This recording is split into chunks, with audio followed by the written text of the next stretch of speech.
Baik, Assalamualaikum warahmatullahi wabarakatuh. Halo teman-teman dan Bapak Ibu Guru yang saya hormati.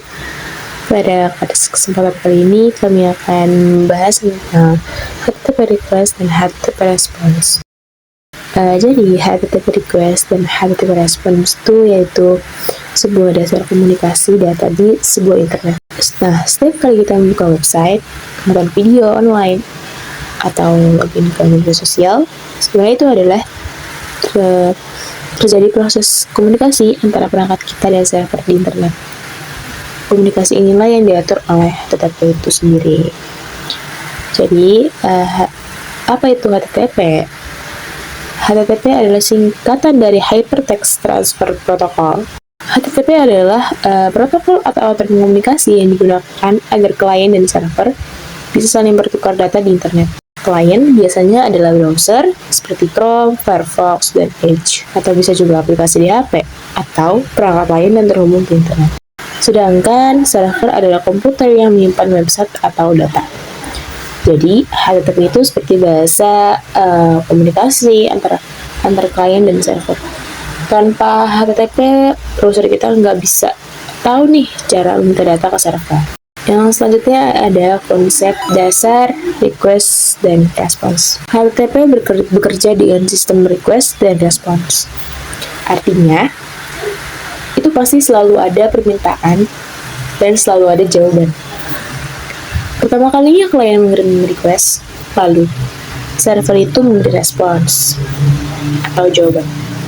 Contohnya, saat membuka YouTube, browser kita mengirim request ke server YouTube, lalu server mengirim respons berupa halaman YouTube. Nah, tanpa request, server tidak akan mengirim apapun. Jadi, semua komunikasi selalu dimulai dari request. Apa itu HTTP request? Jadi, HTTP request adalah dari namanya aja request. Itu adalah permintaan dari klien ke server.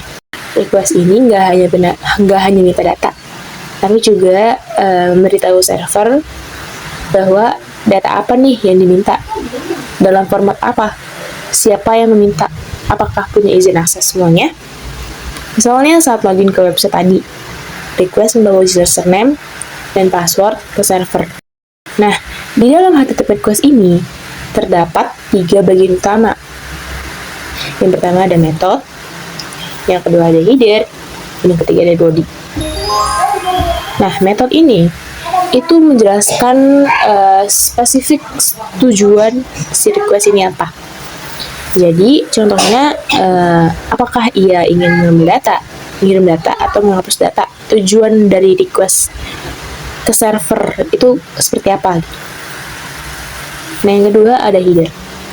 Header ini berisi informasi tambahan. Misalnya, si browser apa nih yang digunakan. Nah, jenis datanya atau token loginnya itu apa. Nah, si header ini membantu server memahami request. Ketiga, ada body. Body adalah isi data yang dikirim. Nah, biasanya digunakan saat login, daftar akun, atau kirim formulir. Gitu. Dari saya cukup sekian. Selanjutnya akan dilanjutkan penjelasannya oleh rekan saya. Terima kasih. Baik, di sini dengan saya Zara Octavia kita akan lanjut membahas mengenai HTTP request method yang lebih detail. Jadi request method ini memberitahu server apa yang ingin dilakukan klien terhadap data. Yang pertama ada get. Get ini digunakan untuk mengambil data. Ciri-cirinya dia tidak mengubah data di server dan biasanya tidak mempunyai body. Contohnya saat kita membuka halaman website. Yang kedua ada post. Post ini digunakan untuk mengirim data. Contohnya saat kita login, mendaftar akun, atau mengisi formulir. Yang ketiga ada put. Put ini digunakan untuk mengganti data secara keseluruhan. Misalnya saat kita ingin mengganti seluruh data profile. Yang keempat ada patch.